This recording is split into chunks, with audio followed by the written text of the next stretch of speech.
ಎಲ್ರಿಗೂ ನಮಸ್ಕಾರ. ಜೈ ಶ್ರೀ ಕೃಷ್ಣ. ನಾನು ಹರ್ಷಿಕಾ. ನಾನು ಮಹರ್ಷಿ ಪಬ್ಲಿಕ್ ಶಾಲೆಯಲ್ಲಿ 7th ಸ್ಟ್ಯಾಂಡರ್ಡ್ ಅಲ್ಲಿ ಓದ್ತಾ ಇದ್ದೀನಿ. ಇವತ್ತು ನಾನು ಕೃಷ್ಣ ಕಾಲಿಂಗ್ ಬಗ್ಗೆ ಹೇಳ್ತಾ ಇದ್ದೀನಿ. ಕೃಷ್ಣ ಕಾಲಿಂಗ್ ಅವರು ನನಗೆ ಭಗವದ್ಗೀತೆ ಹೇಳ್ಕೊಟ್ಟಿದ್ರಿಂದ ನನಗೆ ಏನೇನು ಉಪಯೋಗ ಆಯಿತು ಅದ್ರ ಬಗ್ಗೆ ಹೇಳ್ತಾ ಇದ್ದೀನಿ. ಸೊ ಕೃಷ್ಣ ಕಾಲಿಂಗ್ ಟೀಮ್ ಅವರು ನನ್ನ ಗೀತಾ ರಾಯಭಾರಿಯಾಗಿ ಆಯ್ಕೆ ಮಾಡಿದ್ದಾರೆ. ಸೊ ಅದರಿಂದ ನಂಗೆ ತುಂಬಾ ಪ್ರೌಡ್ ಫೀಲ್ ಆಗ್ತಾ ಇದೆ. ಸೊ ನನಗೆ ಒಂದು ರೆಸ್ಪಾನ್ಸಿಬಿಲಿಟಿ, ಒಂದು ರಾಯಭಾರಿ ಅಂತ ಹೇಳ್ತಿದ್ದಂಗೆ ಒಂದು ರೆಸ್ಪಾನ್ಸಿಬಿಲಿಟಿ ತರ ಫೀಲ್ ಆಗುತ್ತೆ. ನಂಗೆ ತುಂಬಾ ಸಪೋರ್ಟ್ ಮಾಡಿದ್ದಾರೆ, ತುಂಬಾ ಫ್ರೆಂಡ್ಲಿ ಆಗಿದ್ರು. ಎಲ್ಲ ತುಂಬಾ ಸ್ಟ್ರಿಕ್ಟ್ ಇರಲಿಲ್ಲ, ಬಟ್ ಆದ್ರೆ ತುಂಬಾ ಫ್ರೆಂಡ್ಲಿ ಆಗಿ ಚೆನ್ನಾಗಿ ಹೇಳ್ಕೊಟ್ರು. ಭಗವದ್ಗೀತನ ತುಂಬಾ ತುಂಬಾ ಚೆನ್ನಾಗಿ, ತುಂಬಾ ಸಾಫ್ಟ್ ಆಗಿ, ಮಕ್ಕಳಿಗೆ ಇಷ್ಟ ಆಗೋ ರೀತಿಲಿ ತುಂಬಾ ಹೇಳ್ಕೊಟ್ರು. ಮತ್ತೆ ತುಂಬಾ ಸಪೋರ್ಟ್ ಮಾಡೋದು ಚೆನ್ನಾಗಿ. ನಾನು ಸುಮಾರು ಒಂದು 6 ಅಧ್ಯಾಯ ಕಲ್ತಿದ್ದೀನಿ. ತುಂಬಾ ಚೆನ್ನಾಗಿತ್ತು. ಸೊ ಈ ಟೀಮ್ ನಂಗೆ ತುಂಬಾ ಸಪೋರ್ಟ್ ಮಾಡಿದೆ. ಸೊ ನನಗೆ ಪ್ರೊನೌನ್ಸಿಯೇಷನ್ ನನಗೆ ನೀಟಾಗಿ ಇರ್ತಿರ್ಲಿಲ್ಲ ಮುಂಚೆ, ಲ್ಯಾಂಗ್ವೇಜ್. ಸೊ ಇವಾಗ ಭಗವದ್ಗೀತಾ ನಾನು ಕಲ್ತಿರೋದ್ರಿಂದ ನನಗೆ ತುಂಬಾ ಹೆಲ್ಪ್ ಆಗಿದೆ. ನನ್ನ ಪ್ರೊನೌನ್ಸಿಯೇಷನ್ ತುಂಬಾ ಚೆನ್ನಾಗಾಗಿದೆ.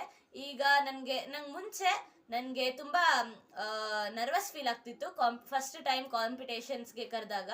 ಸೊ ಅವಾಗ ತುಂಬಾ ಫೇಸ್ ಮಾಡ್ದಂಗಾಯ್ತು. ಬಟ್ ಈಗ ಭಗವದ್ಗೀತಾ ಕಲ್ತಿರೋದ್ರಿಂದ ಸುಮಾರು ಒಂದು ವರ್ಷಕ್ಕೆ 5ರಿಂದ 6 ಕಾಂಪಿಟೇಷನ್ಸ್ ಅಂತೂ ನಾನು ಅಟೆಂಡ್ ಮಾಡ್ತೀನಿ. ಸ್ಕೂಲ್ ಕಡೆಯಿಂದ ತುಂಬಾ ಎಂಕರೇಜ್ ಮಾಡ್ತಾರೆ, ತುಂಬಾ ಹೆಲ್ಪ್ ಮಾಡ್ತಾರೆ. ನನ್ಗೆ ಇವಾಗ ಧೈರ್ಯದಿಂದ ಎಷ್ಟೊಂದು ಭಗವದ್ಗೀತಾ ಸ್ತೋತ್ರ, ಭಜನ್ಸ್, ಸಾಂಸ್ಕ್ರಿಟ್ ಭಜನ್ಸ್, ಕನ್ನಡ ಭಜನ್ಸ್ ಅಂತ ಎಲ್ಲ ಕಾಂಪಿಟೇಷನ್ಸ್ಗೆ ಹೋಗ್ತೀನಿ ಇಂಟರ್ ಸ್ಕೂಲ್ಗೆ. ಜೊತೆಗೆ ಸ್ಕೂಲಲ್ಲೂ ಪ್ರೋಗ್ರಾಮ್ಸ್ ಎಲ್ಲ ಮಾಡ್ತೀನಿ.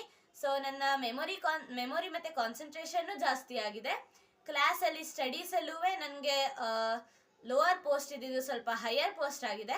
ಸೊ ನನಗೆ ತುಂಬ ಖುಷಿ ಆಗ್ತಾ ಇದೆ. ಇದರಿಂದ ನಂಗೆ ತುಂಬ ಹೆಲ್ಪ್ ಆಗಿದೆ. ಸೊ ನೆಕ್ಸ್ಟ್ ನನಗೆ ಈಗ ಮೊದಲು ನಾನು ಜಾಯ್ನ್ ಆದಾಗ ನಾನು ಒಂದು ಸ್ಟೂಡೆಂಟ್ ಲೆವೆಲ್ ಇದ್ದೆ. ಈಗ ನನ್ನ ಆ ಲೆವೆಲಿಂದ ಪ್ರಮೋಟ್ ಮಾಡಿದ್ದಾರೆ ಗೀತಾ ರಾಯಭಾರಿ ಲೆವೆಲ್ಗೆ. ಸೊ ಅದರಿಂದ ನಂಗೆ ತುಂಬ ಹೆಮ್ಮೆ ಆಗ್ತಾ ಇದೆ. ನನಗೆ ನನಗೆ ಫಸ್ಟ್ ಲೆವೆಲಿಂದ ಸೆಕೆಂಡ್ ಲೆವೆಲ್ಗೆ ಪ್ರಮೋಟ್ ಮಾಡಿದ್ದಾರೆ. ಸೊ ಈ ಗೀತಾ ರಾಯಭಾರಿ ಲೆವೆಲಲ್ಲಿ ನನಗೆ ತುಂಬಾ ಖುಷಿ ಆಗ್ತಾ ಇದೆ. ಒಂದು ಹೆಮ್ಮೆ ಸಿಗ್ತಾ ಇದೆ ನನಗೆ ಹೆಮ್ಮೆ ಆಗ್ತಾ ಇದೆ. ಸೊ ನಮಗೆ ಕಾಂಪಿಟೇಷನ್ಸ್ ಎಲ್ಲ ಮಾಡಿಸಿದ್ರು. ಎಸ್ಸೆ ಕಾಂಪಿಟೇಷನ್ಸ್, ಆಮೇಲೆ ಎಕ್ಸಾಮ್ಸ್ ಕಂಡಕ್ಟ್ಸ್ ಮಾಡಿಸಿದ್ರು ಭಗವದ್ಗೀತಾದು. ಸೊ ಹಾಗೆ ವರ್ಕ್ಶಾಪ್ಸು ಮಾಡಿಸಿದ್ರು. ಎಷ್ಟೊಂದು ವರ್ಕ್ಶಾಪ್ಸ್ ಮಾಡಿಸಿದ್ರು, ತುಂಬಾ ಚೆನ್ನಾಗಿತ್ತು. ವಿಜಯವಿಠಲ ಸ್ಕೂಲಲ್ಲೆಲ್ಲ ವರ್ಕ್ಶಾಪ್ಸ್ ಮಾಡಿಸಿದ್ರು. ಅದಾದ್ಮೇಲೆ ಗೀತಾ ಪ್ರವಾಸಕ್ಕೆ ಕರ್ಕೊಂಡು ಹೋಗಿದ್ರು. ಮಕ್ಕಳಿಗೆ ಬರೀ ಪಾಠ ಅಂತ ಅನಿಸ್ಬಾರ್ದು ಅಂತ ಗೀತಾ ಪ್ರವಾಸಕ್ಕೆ ಅಂತ ಫಾರ್ಮ್ಸ್ಗೆ ಕರ್ಕೊಂಡು ಹೋಗಿದ್ರು. ನಮ್ಮ ಕಲ್ಚರ್ ಬಗ್ಗೆ ನಮಗೆ ತಿಳಿಸ್ಕೊಟ್ರು.